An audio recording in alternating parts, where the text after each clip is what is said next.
Hi friends, welcome back to Rekhasri foods. ఈరోజు వీడియోలో restaurant స్టైల్లో గోబీ మంచూరియన్ చూపిస్తున్నాను. ఇలా ఒక్కసారి ట్రై చేసి చూడండి. బయట రెస్టారెంట్లో కన్నా కూడా ఇంట్లోనే టేస్టీగా ప్రిపేర్ చేసుకోవచ్చు.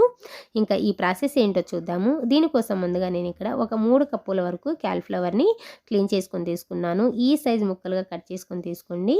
ఈ క్వాంటిటీ వచ్చేసి ఒక ముగ్గురికి కరెక్ట్గా సరిపోతుంది. ఇప్పుడు వీటిని పక్కన పెట్టేసుకోండి. ఆ తర్వాత స్టవ్ మీద ఒక గిన్నె పెట్టుకుని అందులోకి 1 లీటర్ వరకు వాటర్ని యాడ్ చేసుకోవాలి. ఇప్పుడు ఇందులోకి కొద్దిగా ఉప్పు, కొద్దిగా పసుపు వేసుకుని కలుపుకోవాలి. ఇలా కలుపుకున్న తర్వాత వాటర్ ఈ విధంగా మరగడం స్టార్ట్ అవుతున్నప్పుడు ఇందులోకి మనం ముక్కలుగా కట్ చేసుకున్న క్యాలీఫ్లవర్ని యాడ్ చేసుకోవాలి. వేసుకున్న తర్వాత జస్ట్ ఒక 3 నుంచి 4 నిమిషాలు ఉడికించుకుంటే సరిపోతుంది. అంతకన్నా ఎక్కువ ఉడికించారనుకోండి మెత్తగా అయిపోతుంది. అంటే ఒక 80% ఉడకాలి, అప్పుడు కరెక్ట్గా సరిపోతుంది. సో ఈ విధంగా ఒక 3 నిమిషాలు ఉడికించుకున్నాను. 3 నిమిషాల తర్వాత తీసేసుకుంటున్నాను. ఇలా అన్నిటిని కూడా ఒక ప్లేట్లో తీసేసుకున్న తర్వాత ఇప్పుడు వీటిని ఒక బౌల్లో తీసుకోండి. ఇలా అన్నిటిని కూడా తీసుకున్న తర్వాత ఇప్పుడు ఇందులోకి ఒక 2 స్పూన్ల వరకు మైదా పిండి, ఒక 2 స్పూన్ల వరకు కార్న్‌ఫ్లోర్ వేసుకోవాలి. నెక్స్ట్ ఇందులోనే ఇంకా కొంచెం క్రిస్పీగా రావడానికి 1 స్పూన్ బియ్యపిండి వేసుకోండి. ఎక్స్ట్రా క్రిస్పీగా వస్తాయి. వేసుకున్న తర్వాత ఇప్పుడు ఇందులోకి ఒక పావు టీ స్పూన్ ఉప్పు, పావు టీ స్పూన్ కారం వేసుకుని కలుపుకోవాలి. ఇలా కలుపుకునేటప్పుడు పిండి వేసిన తర్వాత కొంచెం పొడి పొడిగా డ్రైగా అనిపిస్తే కొద్దిగా వాటర్ని స్ప్రింకిల్ చేసుకోండి. జస్ట్ ఒక 2 స్పూన్లు వేసుకుంటున్నాను అంతే. మరీ ఎక్కువ వేసుకున్నారనుకోండి మెత్తగా అయిపోతాయి.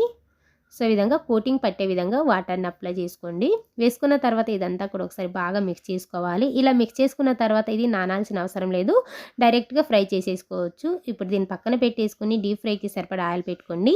ఆయిల్ బాగా హీట్ అయిన తర్వాత మంటని మీడియం ఫ్లేమ్లోకి టర్న్ చేసేసుకుని మనం మిక్స్ చేసుకున్న కార్న్‌ఫ్లోర్ ముక్కల్ని వేసుకోవాలి. మరీ దగ్గరగా వేసుకోకూడదు, కొంచెం ఫ్రీగా ఫ్రై అయ్యే విధంగా వేసుకోవాలి. ఇలా వేసుకున్నాక వెంటనే గరిటె పెట్టొద్దు. అంటే జస్ట్ ఒక 1 ఆర్ 2 మినిట్స్ తర్వాత అంటే గరిటె పెట్టి తిప్పండి. ముందుగానే అంటే వేసిన వెంటనే ఇలా కలిపేశారనుకోండి మనం వేసిన కోటింగ్ అంతా కూడా ఊడిపోయే ఛాన్సెస్ ఉంటుంది. సో ఈ విధంగా ఒక 2 నిమిషాల తర్వాత ఈవెన్గా కలుపుకుంటూ ఫ్రై చేసుకోండి. అప్పుడు ఈవెన్గా అన్నీ కూడా ఒకే కలర్లోకి వస్తాయి. సో ఈ విధంగా మంచి లైట్ గోల్డెన్ కలర్లోకి వచ్చిన తర్వాత తీసేసుకోండి. ఇలా ఫ్రై అయ్యాయి అంటే ఆల్రెడీ బబుల్స్ అనేవి తగ్గిపోతాయి. సో ఈ విధంగా అన్నీ క్రిస్పీగా ఫ్రై అయిన తర్వాత తీసేసుకోండి. ఇదే విధంగా మిగతా వాటన్నిటిని కూడా ఫ్రై చేసుకొని తీసుకోండి. నేను తక్కువ ఆయిల్ వేసుకున్నాను కాబట్టి నేను ఒక 3 ఆయిల్గా ఫ్రై చేసుకొని తీసుకున్నాను. సో ఈ విధంగా అన్నిటిని కూడా ఫ్రై చేసేసుకుని పక్కన పెట్టేసుకోండి.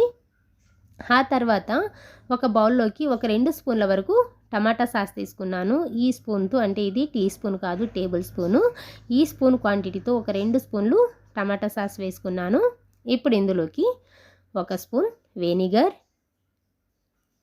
1 spoon soya sauce, 1 spoon red chilli sauce వేసుకోండి. మీ దగ్గర రెడ్ చిల్లీ సాస్ లేకపోతే షెజ్వాన్ సాస్ కూడా వేసుకోవచ్చు. వేసుకుని ఇదంతా కూడా ఒకసారి బాగా మిక్స్ చేసేసుకోవాలి. ఈ విధంగా మిక్స్ చేసేసుకొని పక్కన పెట్టేసుకోండి. ఆ తర్వాత స్టవ్ మీద ఒక ప్యాన్ పెట్టుకుని అందులోకి 1 స్పూన్ ఆయిల్ వేసుకోవాలి. ఆయిల్ హీట్ అయిన తర్వాత సన్నగా తరిగిన అల్లం ముక్కలు ఒక హాఫ్ స్పూను, సన్నగా తరిగిన వెల్లుల్లి 1 స్పూన్ వేసుకోండి. నెక్స్ట్ ఇందులోని సన్నగా తరిగిన ఉల్లిపాయలు ఒక 2 స్పూన్లు వేసుకోవాలి. అలాగే కొద్దిగా ఒక 2 స్లైసెస్గా కట్ చేసుకున్న పచ్చిమిర్చి, అలాగే కొద్దిగా కరివేపాకు కూడా వేసుకుని కలుపుకోవాలి. ఈ ఉల్లిపాయలు మరీ ఎర్రగా వేయించాల్సిన అవసరం లేదు. అంటే లైట్గా ట్రాన్స్పరెంట్గా అయితే సరిపోతుంది. సో ఈ విధంగా దూరగా ఫ్రై అయిన తర్వాత ఇప్పుడు ఇందులోకి ముందుగా మిక్స్ చేసుకున్న సాసెస్ని వేసుకోవాలి.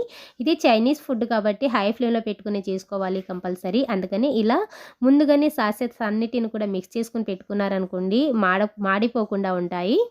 సో విధంగా వేసి అంతా కూడా ఒకసారి బాగా మిక్స్ చేసుకోవాలి. ఇలా మిక్స్ చేసుకున్న తర్వాత ఇప్పుడు ఇందులోకి 1 స్పూన్ కార్న్‌ఫ్లోర్ వేసుకోండి. ఒక బౌల్లోకి వేసుకుని అందులోనే కొద్దిగా వాటర్ని కూడా యాడ్ చేసుకుని ఒక హాఫ్ కప్పు వాటర్ని వేసుకుని అంతా కూడా ఒకసారి బాగా మిక్స్ చేసేసుకుని వేసుకోండి. వేసుకుని అంతా కూడా ఒకసారి కలుపుకోండి. ఇది కొంచెం చిక్కగా అనిపిస్తుంది, ఇందులోకి ఇంకా కొద్దిగా వాటర్ని కూడా వేసుకోవచ్చు. ఇప్పుడు ఇందులోకి ఒక పావు టీ స్పూన్ ఉప్పు వేసుకుంటున్నాను. ఆల్రెడీ సాసెస్లో ఉప్పు ఉంటుంది, చూసుకొని యాడ్ చేసుకోండి. నెక్స్ట్ ఇందులోని ఒక హాఫ్ టీ స్పూన్ మిరియాల పొడి వేసుకుంటున్నాను. ఇందులోకి కారం మాత్రం అస్సలు వేసుకోవద్దు, మిరియాల పొడి ఘాటుతోనే సరిపోతుంది. వేసుకుని ఇదంతా కూడా ఒకసారి బాగా కలుపుకోవాలి.